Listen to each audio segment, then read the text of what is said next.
अस्सलाम वालेकुम, कैसे हैं आप लोग। आपके लिए मैं एक केस मैंने प्रिपेयर किया है जिसको मैंने अपने हॉस्पिटल में देखा था। तो ये doctor Zeba on call case number 12 मैंने जो सीरीज़ बनाई थी ना उसमें मैंने किया। ठीक है, तो देख लेते हैं। पेशेंट जो मेरे पास आई थी, she was 35-year-old woman presented with left-sided weakness since 2 days following headache that was present off and on since 1 month. She was unable to walk and had 2 episodes of seizures within 1 week. She had a history of hypertension. She had no history of hypertension or asthma. She was recently diagnosed for diabetes mellitus. On examination, she was confused. GCS was 14/15, pupils round and reactive to light. Blood pressure was 130/80 millimeter of mercury. Pulse was 88 per minute. Temperature was normal. Respiratory rate was 20 breaths per minute. Chest was clear. Abdomen was soft and non-tender. CVS examination was normal. CNS examination revealed 0/5 power on the left upper and the lower limbs, with exaggerated reflexes and Babinski sign positive on the left. Cranial nerves were intact. Right-sided upper and lower limbs were normal. ठीक है, तो ये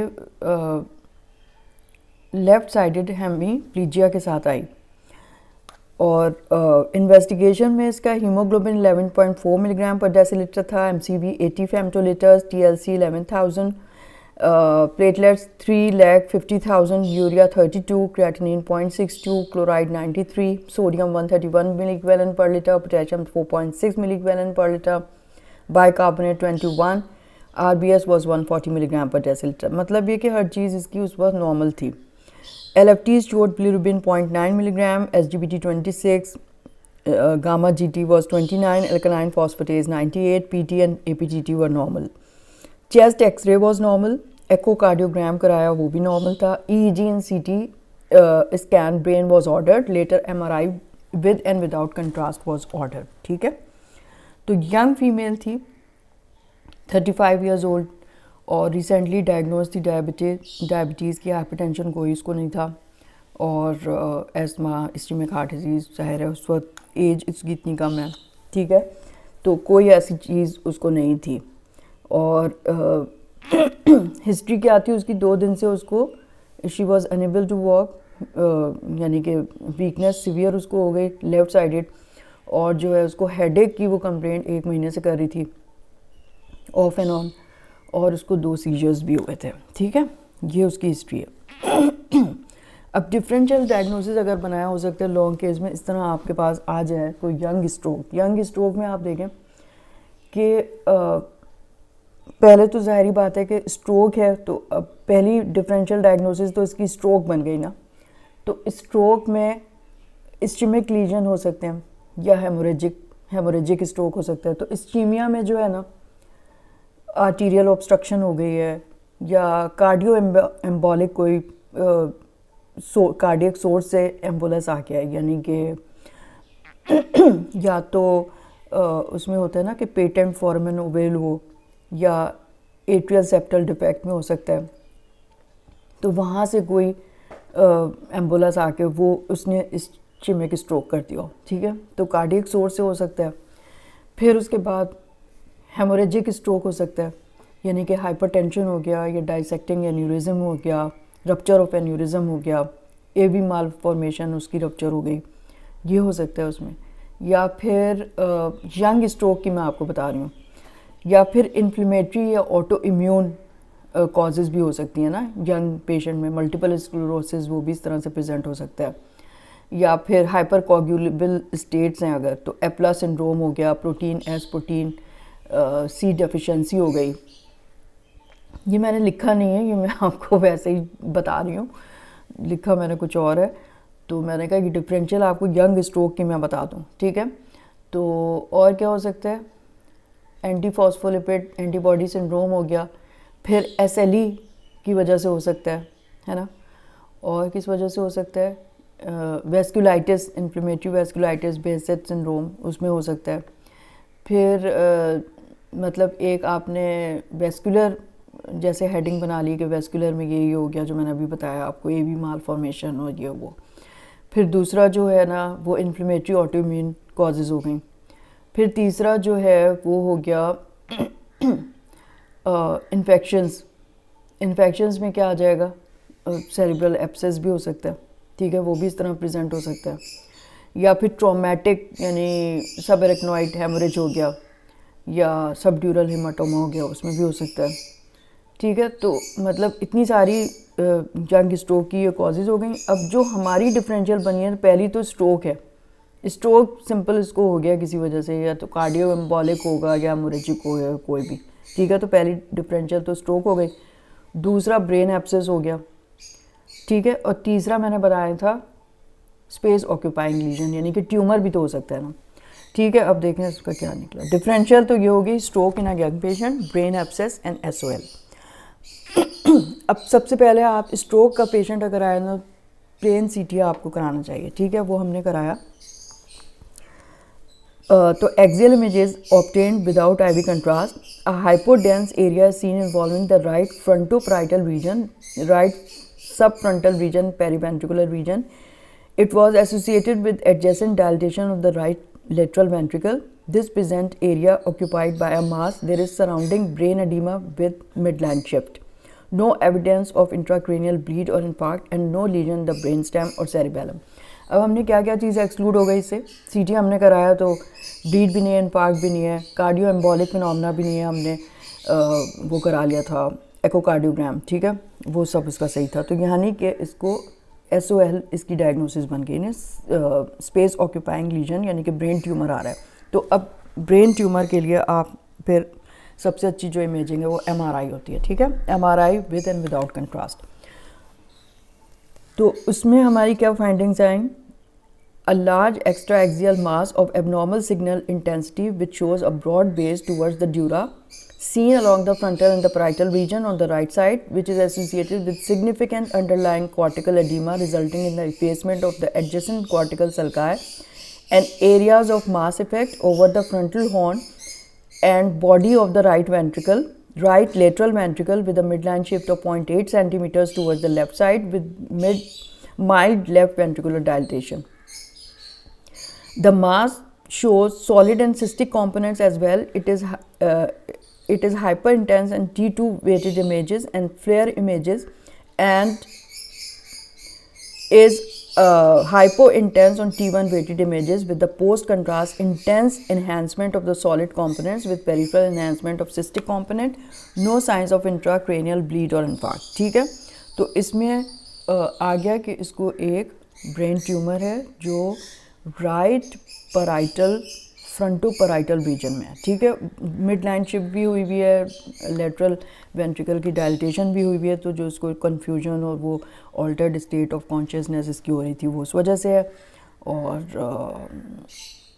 ठीक है, तो final diagnosis हमारी बन गई space occupying lesion, that was a brain tumour. अब ब्रेन ट्यूमर जो है ना, इसका मैं आपको बताती हूँ, बहुत सारे होते हैं, मेनिंजियोमा हैं, ग्लायोमाज हैं। तो primary tumours of the nervous system किस तरह प्रेजेंट होते हैं ये मैंने आपके लिए लिख लिया है। Brain tumours of any type can present with a variety of symptoms and signs that fall into 2 categories. Number 1 general symptoms, number 2 focal symptoms and number 3 lateralising symptoms. तो जनरल सिम्टम्स क्या होते हैं? हेडेक विद और without nausea और vomiting, ठीक है, जो इसको हो रहा था 1 महीने से। नंबर 2 कॉग्निटिव डिफिकल्टीज हो सकती हैं। Number 3 personality change and number 4 gait disorder, ठीक है। These symptoms arise when enlarging tumor and its surrounding edema cause an increase in intracranial pressure or compression of CSF circulation leading to hydrocephalus. सही है?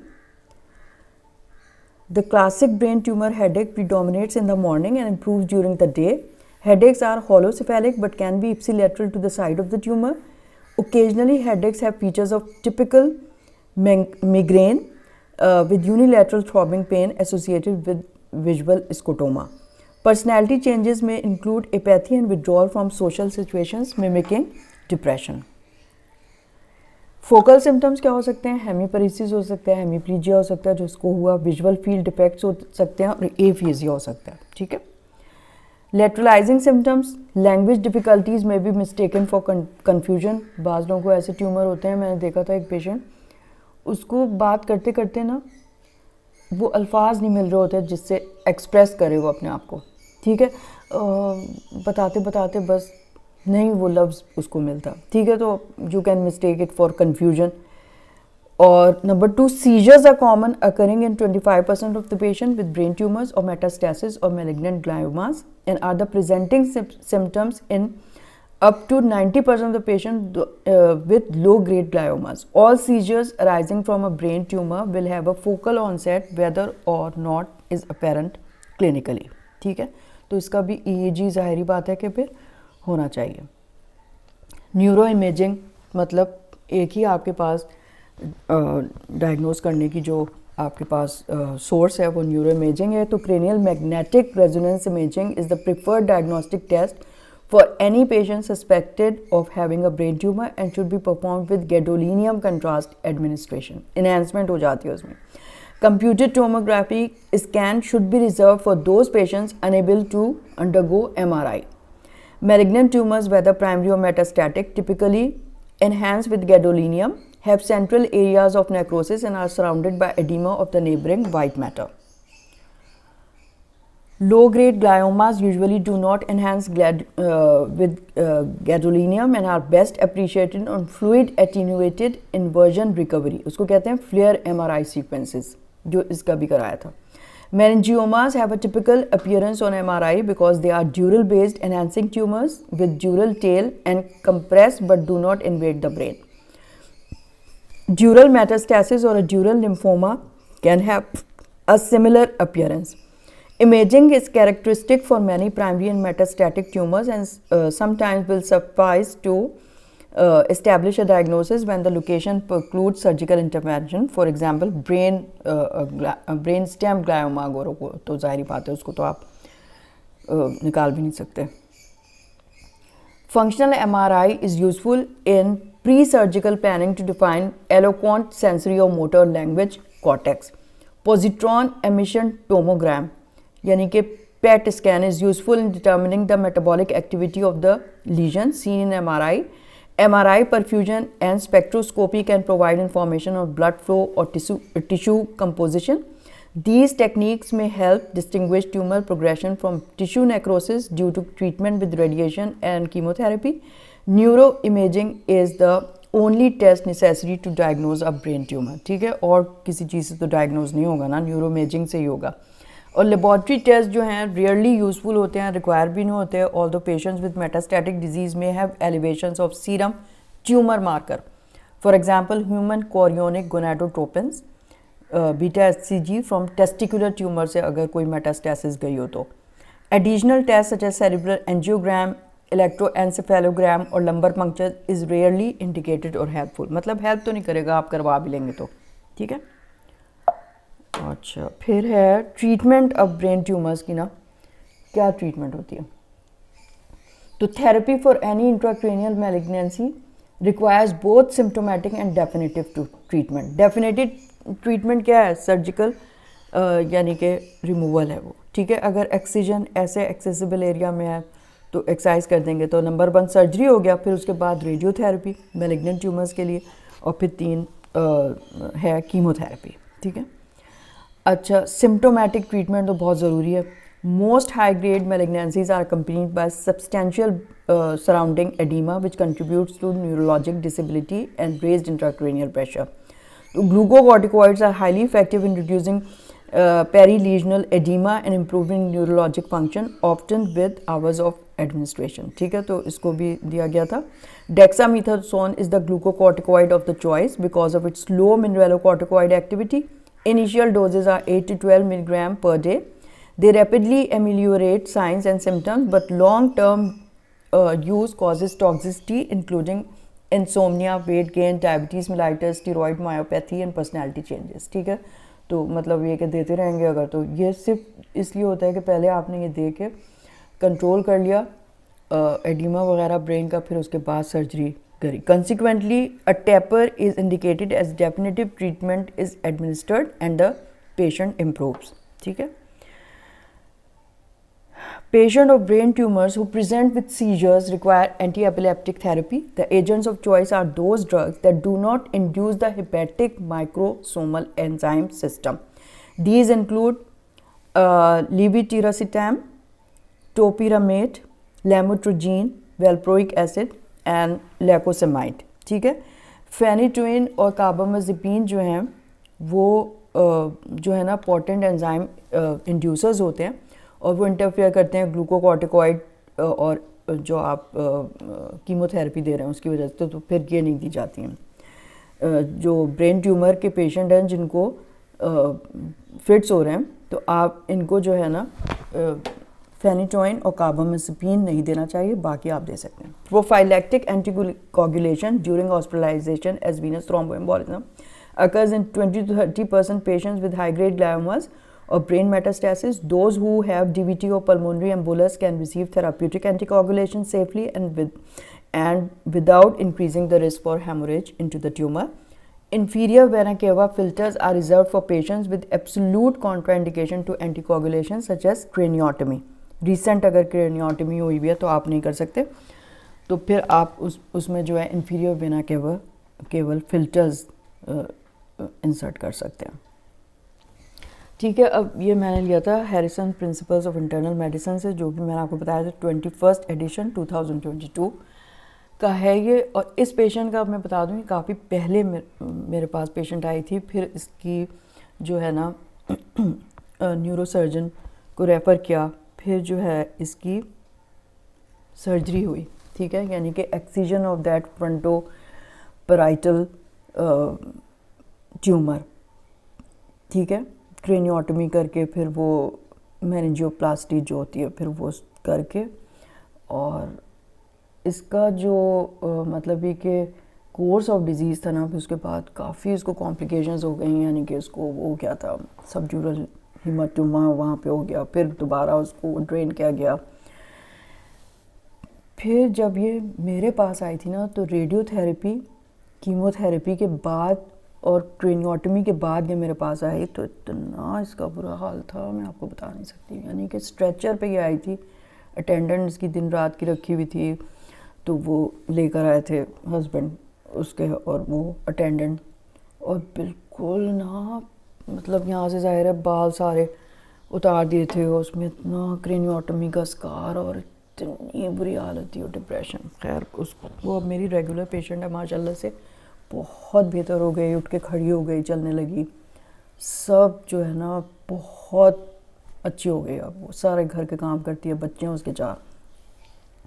तो मतलब मैं क्या आपको अच्छा उसके ये निकला था हाई ग्रेड एस्ट्रोसाइटोमा, यानी कि मैलिग्नेंट ट्यूमर था. जब भी तो उसको जब मतलब बायोप्सी वगैरह हो गई थी तो उसमें आ गया था, तो इसीलिए उसको फिर रेडियोथेरेपी भी हुई, कीमोथेरेपी भी हुई, और अब जो है वो माशाल्लाह माशाल्लाह बहुत ठीक है. कितनी हैरत हो रही थी मुझे, इतना मतलब सफ़र किया उसने.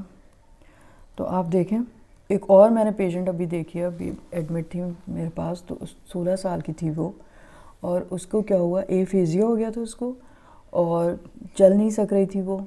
ठीक है. और उसको सीवियर हेडेक था. तो फिर जब करवाया उसको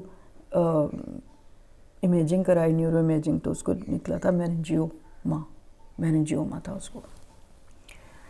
तो मतलब इतने कॉमन हैं ये, और इनकी एक अगर आप एक दफ़ा देख लें उनको MRI ना, तो मुझे इससे मैंने कहा था तुम लेके आना, यानी कि जब इसका हुआ था ना तो उसके पास वो वाला MRI नहीं था, यानी कि इसके सब पोस्ट क्रेनियोटमी MRI थे, तो वो फिर मैंने लगाई नहीं आपके लिए. पहले वाला उसका मिसिंग हो रहा था, तो वो फिर मैंने वरना तो मैं लगा के आपको दिखाती. ठीक है. तो प्लीज़ ज़रूर लिखिएगा, और आप लोग कुछ भी नहीं लिख रहे हैं मुझे तो बिल्कुल पता नहीं, मुझे लगता है कहाँ मैंने इसको अपलोड किया और कुछ मुझे ख़बर ही नहीं आती. तो प्लीज़ आप लोग थोड़ा सा कुछ कमेंट कर दें. ठीक है. Thank you so much. Okay. खुदा हाफ़िज़.